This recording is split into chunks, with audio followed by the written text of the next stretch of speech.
सभा राज्यसभा की कार्रवाई शुरू हो चुकी है।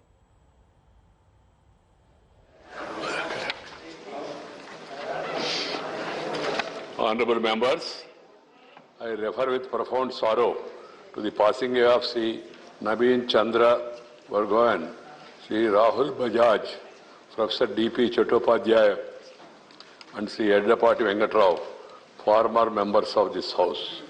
Sri Nabin Chandra Burgoyne passed away on 28th of May 2021 at the age of 98 years. Born in March 1923 at Perakata village in Jorhat district of Assam, Sri Burgoyne was educated at the Cotton College, Guwahati and the Aligarh Muslim University. An advocate by profession, Sri Burgoyne took keen interest in the activities of education and youth organization and was actively involved in the development of agriculture and the welfare of the backward classes. Sri Burgoyne served as the chairman of Jorhat Elementary Education Board and as the principal of Jorhat Law College. He established the Kakojan College in Jorhat district and served as the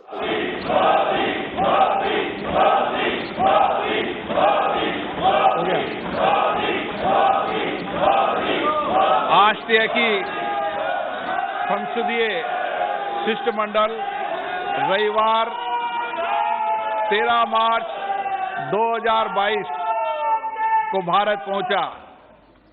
उसी दिन उन्होंने आगरा का भ्रमण किया। गुरुवार 17 मार्च 2022 को भारत से प्रस्थान करने से पहले वे हैदराबाद की यात्रा भी करेंगे। हम अपने देश में उनके सुखद और सफल प्रवास की कामना करते हैं।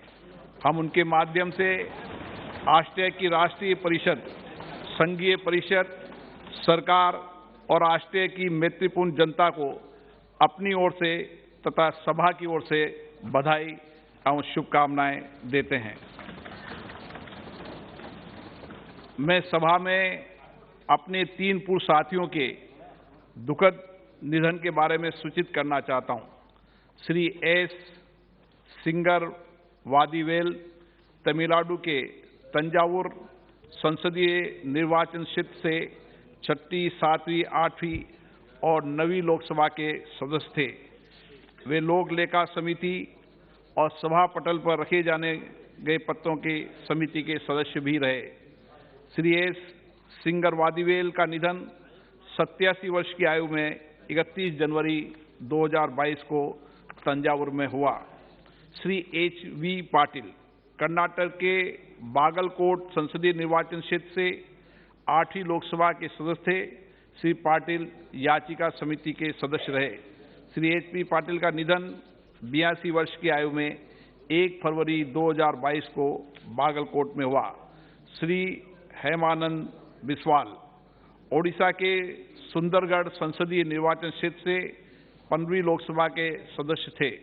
उन्होंने श्रम संबंधी समिति के सभापति के रूप में तथा तो आज से संसद का बजट सत्र का दूसरा चरण शुरू हो गया है। लोकसभा की कार्रवाई अब से कुछ ही देर पहले शुरू हुई, लेकिन शुरुआत में ही मोदी मोदी के नारे लगने लगे।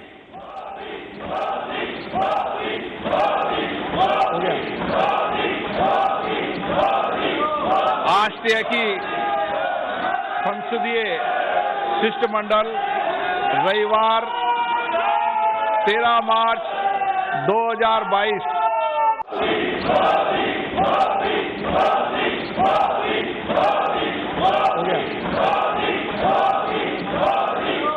राष्ट्रीय की संसदीय शिष्टमंडल रविवार 13 मार्च 2022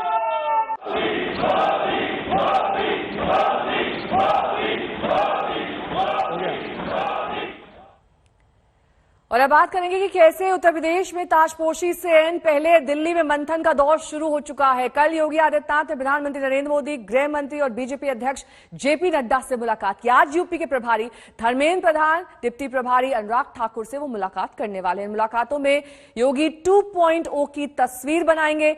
डिप्टी सीएम और मंत्रियों के नामों पर मोहर लगेगी।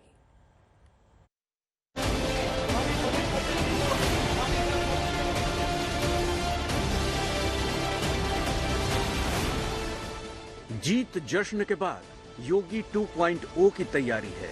नई सरकार के लिए दिल्ली में मंथन चल रहा है, बैठकें हो रही हैं।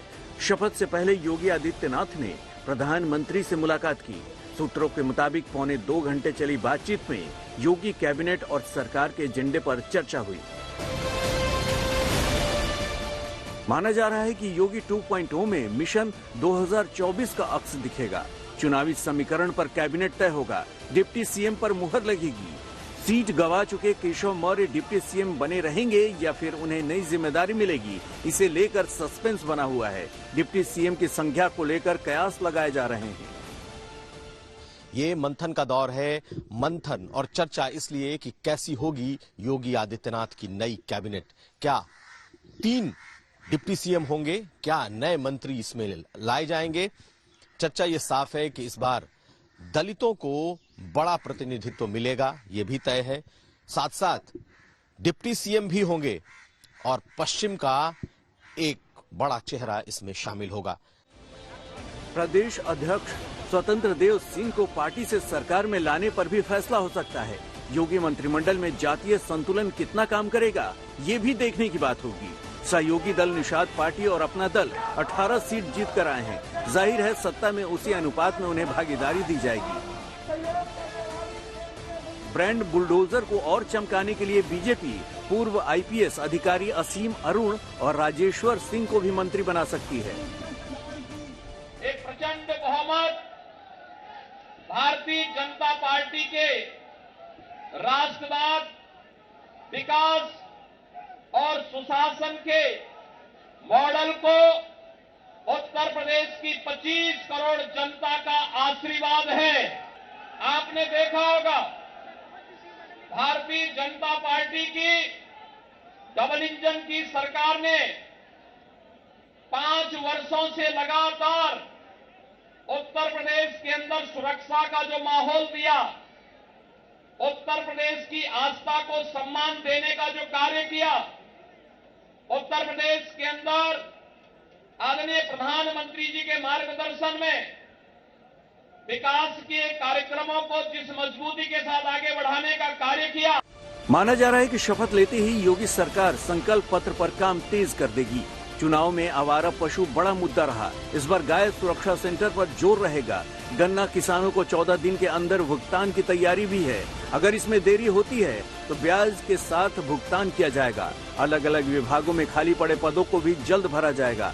होली में फ्री गैस सिलेंडर देने के वादों पर ऐलान संभव है कि हम सबके पास दुनिया का सबसे यशस्वी नेता आदरणीय श्री नरेंद्र मोदी जी का नेतृत्व और मार्गदर्शन है।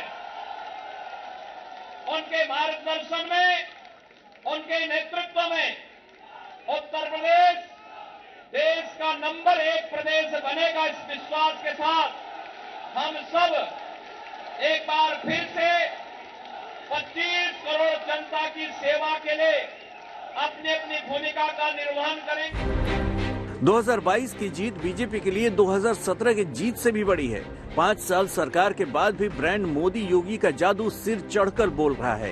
एंटी इनकम्बेंसी को प्रो इनकम्बेंसी बनाया। मिशन 2024 के लिए बीजेपी इस मैजिक को और मजबूत करना चाहेगी।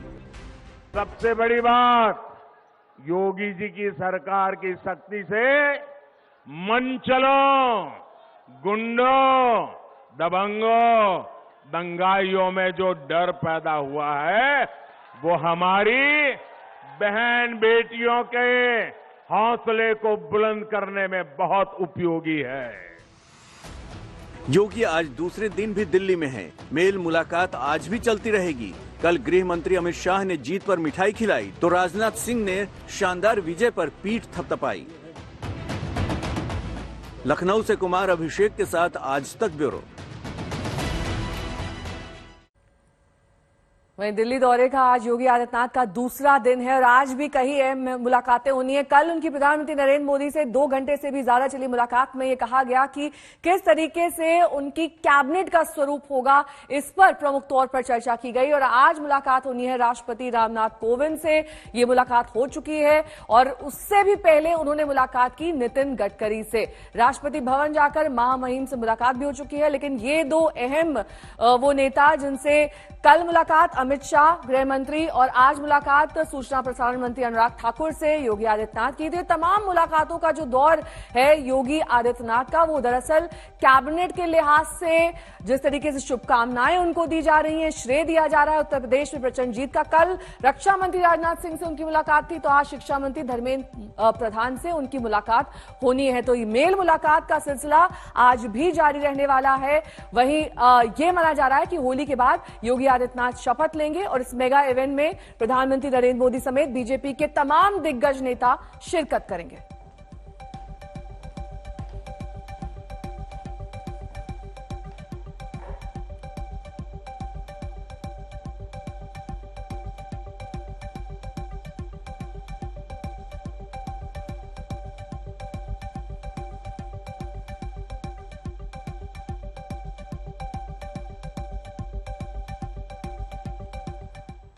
और अब रुक करेंगे पंजाब का। शपथ से ऐन पहले भगवंत मान ने लोकसभा पद से इस्तीफा दे दिया है। पंजाब में 2 दिन बाद मुख्यमंत्री की ताजपोशी होनी है और पहली बार शपथ ग्रहण समारोह चंडीगढ़ में नहीं किया जाएगा।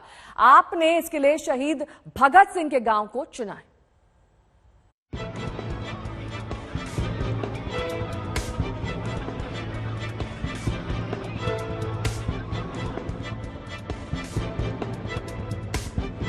पंजाब की जनता ने नई राजनीति पर मोहर लगाई, नई पार्टी को सिर आंखों पर बिठाया, नए चेहरे को कमान सौंप दी और अब शपथ का इंतजार है।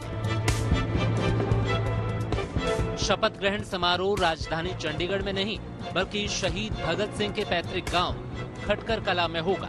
16 मार्च को भगवंत सिंह मान मुख्यमंत्री पद की शपथ लेंगे। मंत्रियों को बाद में शपथ दिलाई जाएगी। मान कैबिनेट कैसी होगी, किन किन चेहरों को जगह मिलेगी, इसके लिए इंतजार करना होगा। पंजाब में आपके 92 विधायक हैं, मंत्री बनाने की सीमा तय है। कला में उस दिन भगवंत मान मुख्यमंत्री नहीं बनेंगे, पंजाब का एक एक बच्चा मुख्यमंत्री बनेगा, एक एक आदमी मुख्यमंत्री बनेगा। तो जितने लोग ये प्रोग्राम देख रहे हैं टीवी में भी, चारों तरफ सब लोग एक एक आदमी को, एक एक पंजाबी को उस दिन खड़खड़ कलाना है। सबको सौ चुकने के लिए भगवंत मान के साथ सब लोग सौ चुकेंगे। दिल्ली मॉडल के दम पर कमाल करने वाली आम आदमी पार्टी ने सरकार बनने से पहले ही शासन का संदेश साफ कर दिया है। ईमानदारी मूल मंत्र होगा। गलत काम करने पर मंत्रियों को भी नहीं बख्शा जाएगा। मेरे को बहुत खुशी है, कई सालों के बाद आज पंजाब को पहली बार एक ईमानदार मुख्यमंत्री मिला है।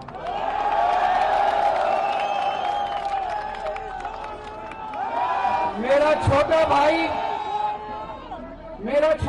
भगवंत कट्टर ईमानदार है, ईमानदार सीएम मिला है, ईमानदार सरकार बनेगी। अगर कोई हमारा अपना मंत्री भी, अगर हमारा कोई एमएलए भी अगर इधर उधर करेगा, उसको बख्शेंगे नहीं, सीधा जेल भेजेंगे। कट्टर ईमानदार सरकार होगी। पंजाब को लूट रहे थे जो ये लोग, ये लूट बंद होगी। अब सरकारी एक एक पैसा आप लोगों के ऊपर खर्च होगा। भगवंत मान की शपथ से पहले ही पंजाब में कई वीवीआईपी नेताओं को मिली सुरक्षा पर कैंची चला दी गई है। पंजाब के पूर्व मंत्रियों, पूर्व विधायकों से सुरक्षा वापस लेने का आदेश जारी कर दिया गया है। बादल परिवार, चरणजीत सिंह चन्नी, अमरिंदर सिंह के अलावा कांग्रेस और कई अकाली नेताओं की सुरक्षा वापस ले ली गई है। हम कोई नए नहीं हैं, हम सरकारों को चलाना जानते हैं और यूथ आया है जीतकर, बड़े बड़े दिग्गज हारे हैं, तो कुछ नए आइडियाज आएंगे, out of the box ideas आएंगे और पंजाब को दोबारा पंजाब बनाएंगे। दिल्ली से कितना गाइड होंगे मान साहब? दिल्ली से कितना? दिल्ली में अभी दिल्ली से भी गाइडलाइंस ली जाएंगी, पंजाब से दिल्ली भी गाइडलाइन लेगी। कुछ अच्छा होता हुआ तो मध्य प्रदेश से भी सीख लेंगे, तमिलनाडु से भी सीख लेंगे, बंगाल से सीख लेंगे। क्योंकि देखो, भगत सिंह पंजाब से थे, चंद्रशेखर आजाद अशफाक उल्लाह यूपी से थे, सुभाष चंद्र बोस साहब कोलकाता से थे, बंगाल से थे। नहीं, मकसद तो देश था, हमारा भी मकसद देश है। चुनाव में आपने ढेरों वादे किए, सरकार बनने के बाद चुनौतियां भी बड़ी होंगी। बिजली पानी से लेकर बेहतर स्कूल के वादे पूरे करने होंगे। नशे के कारोबार और भ्रष्टाचार पर भी उनके सामने बड़ा मसला है। चंडीगढ़ से मंजीत सहगल और पंकज जैन के साथ आज तक ब्यूरो। वहीं 3 राज्यों में शपथ की तारीख का इंतजार है, लेकिन उत्तराखंड में सीएम पर ही सस्पेंस बना हुआ है, क्योंकि धामी की हार के बाद बीजेपी ने चुप्पी साध ली है। देखना यह है कि बीजेपी 2017 वाले हिमाचल फॉर्मूला पर काम करेगी या धामी पर भरोसा जताएगी।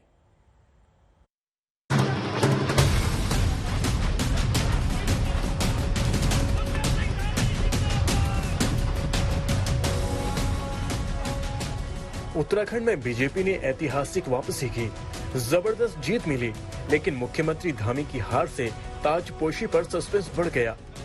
सबसे बड़ा सवाल यही है कि उत्तराखंड का मुख्यमंत्री कौन बनेगा? क्या बीजेपी चुनाव का नेतृत्व करने वाली पुष्कर सिंह धामी पर भरोसा जताएगी या फिर पहाड़ी राज्य में नए चेहरे को उतारेगी? बीजेपी ने अब तक मुख्यमंत्री को लेकर पत्ते नहीं खोले हैं। ऐसा कोई बयान भी नहीं आया जो धामी को खुश कर दे। उम्मीद है कि होली के बाद मुख्यमंत्री के नाम पर मुहर लगेगी। केंद्र की ये हमारी एक वो है पद्धति है, पर्यवेक्षक नियुक्त होते हैं, वो आते हैं, उसके बाद जब भी वो आएंगे उसके बाद आगे की प्रक्रिया चलेगी। इतना भारी बहुमत जो मिला है, हमने पुष्कर धामी के चेहरे पर चुनाव लड़ा है। हमारे चीफ मिनिस्टर के नेतृत्व में हमने चुनाव लड़ा और भारी बहुमत आया। तो ये इसमें जो पुष्कर धामी हमारा सीएम है, उसकी बहुत बड़ी सहभागिता है। उसके चेहरे पर लोगों ने जहां मोदी जी का आकर्षण था, और वहीं मोदी जी की उन विशद योजनाओं को, कल्याणकारी योजनाओं को पुष्कर धामी जी के नेतृत्व में हम नीचे तक लेकर के गए। भारतीय जनता पार्टी में पार्टी नेतृत्व निर्णय करता है, विधायकों से राय लेकर के, और फिर सरकार का मुखिया चुना जाता है, विधानमंडल का नेता चुना जाता है। 2017 में ऐसे हालात हिमाचल प्रदेश में भी आए थे। बीजेपी को जीत मिली, लेकिन सीएम उम्मीदवार प्रेम कुमार धूमल ही चुनाव हार गए। तब बीजेपी ने जयराम ठाकुर के रूप में नया मुख्यमंत्री चुना। अब सवाल कि क्या उत्तराखंड में भी बीजेपी हिमाचल वाले फॉर्मूले पर काम करेगी या फिर चुनाव से 9 महीने पहले सीएम बनाए गए धामी ही पसंद बनेंगे? पंजाब जीतने के बाद आम आदमी पार्टी के हौसले बुलंद हैं। वो पंजाब में बदलाव वाली राजनीति की बात तो करते हैं, मगर साथ ही साथ अब वो संदेश दे रहे हैं कि आप पंजाब के बाद पूरे देश में अपना विस्तार करने वाली हैं।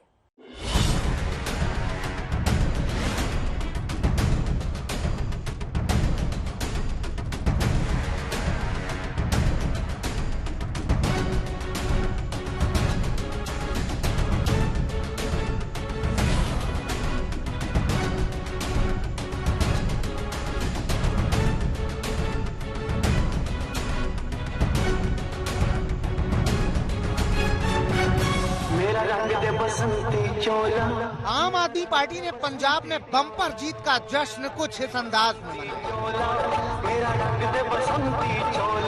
ताजपोशी से पहले भगवंत मान केजरीवाल के साथ अमृतसर की सड़कों पर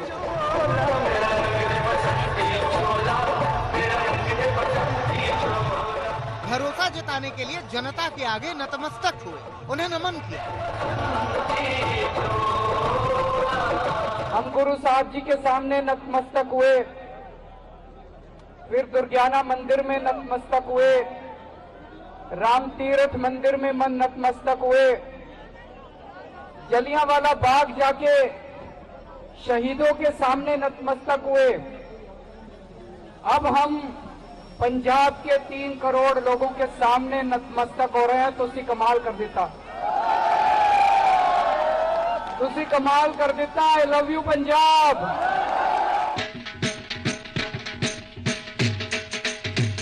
पंजाब में आम आदमी पार्टी की ऐसी शानदार जीत की कल्पना किसी ने नहीं की थी। पंजाब की जनता ने नई राजनीति पर मुहर लगाई, नई पार्टी को सिराखों पर बिठाया, नए चेहरे को कमान सौंप दी। अब नई सरकार का इंतजार है, जिसके सहारे केजरीवाल बदलाव वाले मॉडल को पंजाब की जमीन पर भी उतार सके और इसके दम पर दूसरे राज्यों में भी आम आदमी पार्टी की पकड़ बना सके। पंजाब में आम आदमी पार्टी के नए विधायकों में जबरदस्त उत्साह है और पूरे सिस्टम को बदलकर अरविंद केजरीवाल को अब देश का प्रधानमंत्री बनाने की चाह है। कि एमएलए, कैबिनेट मिनिस्टर, सीएम ईमानदार हैं। अरविंद केजरीवाल की जो छवि है उससे सबको पता है सिस्टम अपने आप ठीक हो जाएगा, हो रहा है। और मैं आपको बताता हूँ, पंजाब मॉडल एक बेस बनेगा। 2024 में अरविंद केजरीवाल देश के प्रधानमंत्री बनेंगे। पंजाब चुनावों के नतीजों का असर राष्ट्रीय राजनीति पर भी पड़ने के पूरे आसार हैं और केजरीवाल की सियासी रणनीति को देखते हुए लग रहा है कि वो अब इसके लिए पूरी तरह से तैयार है। पंजाब की जीत को पार्टी नेता करिश्मा बता रहे हैं और ये करिश्मा देश में आगे बढ़ने का भरोसा जता रहे हैं। पंजाब वालों ने कर दिखाया, दिल्ली वालों ने कुछ साल पहले करा, पर पंजाब वालों ने तो करिश्मा ही कर दिया जो कभी हो नहीं सकता था। तो पंजाब वाले लोगों ने अरविंद जी को और मान साहब को, आम आदमी पार्टी को इतना प्यार दिया जो कभी इनकी दुनिया में देखी। पंजाब चुनाव में जीत केजरीवाल के लिए एक बड़ी छलांग है। इस जीत से पार्टी कार्यकर्ताओं का जोश भी बढ़ा है और दूसरे राज्यों में संभावनाएं भी। अब पूरी पार्टी का जोर इन्हीं संभावनाओं को सियासी तौर पर साधने पर है ताकि केजरीवाल के विजय पथ को दिल्ली, पंजाब से और आगे बढ़ाया जा सके। दूसरे राज्यों में भी आम आदमी पार्टी को मजबूत बनाया जाए।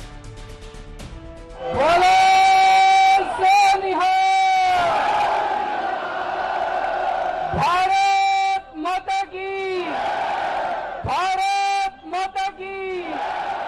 16 तारीख को अरविंद केजरीवाल ने पंजाब की जीत को इंकलाब कहा और इस बात का इशारा भी कर दिया कि आने वाले वक्त में उनका काम पूरे देश में पैर पसारने वाला होगा। आज समय आ गया है। पहले दिल्ली में इंकलाब हुआ, अब पंजाब में इंकलाब हुआ, अब ये इंकलाब पूरे देश के अंदर फैलेगा। लेकिन इस भारी जीत से साफ है कि पंजाब की जनता ने आम आदमी पार्टी को भरपूर समर्थन दिया है और उन्हें पार्टी से उम्मीदें भी हैं। अब सबसे बड़ी चुनौती है इन उम्मीदों पर खरा उतरने की, जिसके लिए सीएम भगवंत मान को बड़ी मशक्कत करनी होगी।